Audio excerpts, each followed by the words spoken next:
চলেন আজকে আপনাদের সঙ্গে অসাধারণ একটি রেসিপি শেয়ার করব, যেটা দেখতে অসাধারণ, খেতে অসাধারণ, অসাধারণ অসাধারণ অসাধারণ।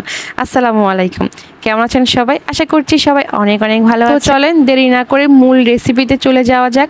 এখানে আমি 2 লিটার দুধ জাল দিয়ে ঘন করে নিচ্ছি। এই দুধটা আমাদের পরে লাগবে, সেজন্য পরেই শেয়ার করছি।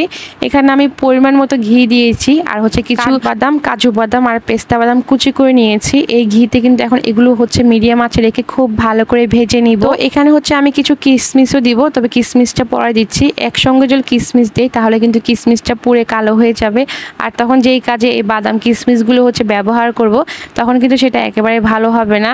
এই তো আমি মিডিয়াম আঁচে রেখে খুব ভালো করে হচ্ছে নাড়াচাড়া করে ভেজে নিচ্ছি। আর এই দেখেন আমার কিন্তু বাদামগুলো হচ্ছে রোস্ট করা শেষ। এখন হচ্ছে বাদামগুলো একটা পাত্রে তুলে এক সাইডে রেখে দিব, আর সেম পাত্রে আবারও হচ্ছে বেশি করে ঘি দিয়ে দিব।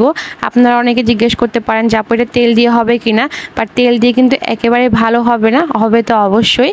আর এখানে হচ্ছে আমি 1 প্যাকেট লাচ্ছা সেমাই দিয়ে দিয়েছি। আর এই রেসিপিটা কিন্তু অবশ্যই লাচ্ছা সেমাই দিয়েই করতে হবে।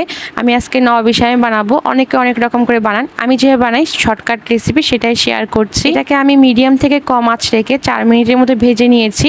আর 1/4 কাপ হচ্ছে এখন আমি চিনি দিয়ে দিয়েছি। চিনিটা আপনারা আপনাদের স্বাদ অনুযায়ী কম বা বাড়িয়ে দিতে পারেন। তো এই তো আবার হচ্ছে 1 মিনিটের মধ্যে ভেজে নিব। এখানে হচ্ছে আমি 3 টেবিল চামচ গুঁড়ো দুধ দিয়ে দিব। আর গুঁড়ো দুধটা কিন্তু একবারে দিব না, অল্প অল্প করে দিব, আর নাড়াচাড়া করে হচ্ছে ভেজে নিব। গুঁড়ো দুধ দেওয়ার পর কিন্তু বেশি একটা সময় এটা ভাজা যাবে না, তাহলে দেখা যাবে খুব জলদি হচ্ছে প্যানের নিচে লেগে যাবে আর হচ্ছে লাল লাল হয়ে পুড়ে যাবে। তখন কিন্তু এটা সাজালে বা খেতে কোনোটাই একেবারে ভালো হবে না। সেজন্য কিন্তু চুলার তাপমাত্রাটা মিডিয়াম থেকে কম রাখতে হবে।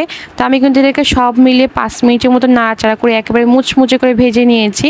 তো এটাকে কিন্তু নামিয়ে নিয়েছি। আর এখন একটা প্যানে আমি প্রথমে যে জাল দিয়ে ঘন করে নিয়েছিলাম দুধটা, সেটা হচ্ছে 2 কাপ পরিমাণ দিয়ে দিলাম। আর এখন হচ্ছে ফুল ক্রিমটা দিয়ে দিব। এটা কিন্তু ডানোরও আছে, আপনার যেই ব্র্যান্ডের পাবেন সেটাই দিয়ে দিবেন। এটা আমি প্রায় হচ্ছে 2-3 টেবিল চামচের মতো দিয়েছি। আর এখানে হচ্ছে আমি কনডেন্স মিল্ক দিচ্ছি নিজের স্বাদ অনুযায়ী। আপনারা চাইলে চিনি দিতে পারেন, তবে কনডেন্স মিল্ক দিলে কিন্তু এর স্বাদ অনেক ভালো আসে। সব কিছু একসঙ্গে খুব ভালো করে মিক্স করে নিচ্ছি। এখানে এখন 2 ফোঁটা কেওড়া জল দিয়েছি, আর 1 চিমটি দিয়েছি এলাচ গুঁড়া, আর দিয়ে দিচ্ছি 3 টেবিল চামচ পরিমাণ গুঁড়ো দুধ।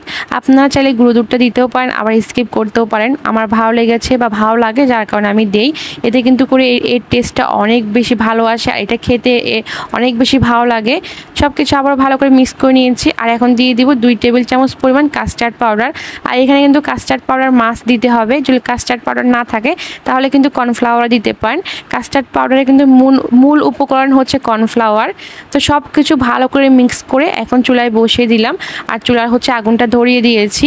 এখানে কিন্তু অনবরত নাড়তে থাকতে হবে। আপনার যদি নাড়াটা থামিয়ে দেন তাহলে কিন্তু এটা দলা পাকিয়ে যেতে পারে। সেই জন্য চুলার কাছে দাঁড়িয়ে নাড়িয়ে হচ্ছে এই দুধটাকে একেবারে হচ্ছে ঘন করে নেবেন। আর এটা ঘন হতে বেশি একটা সময় লাগেও না। আর আমাদের দুধটা কিন্তু অলরেডি হচ্ছে ঘন করা ছিল। এটা হচ্ছে 3 থেকে 4 মিনিটের মধ্যে অনেক ভালো করে ঘন হয়ে যায়।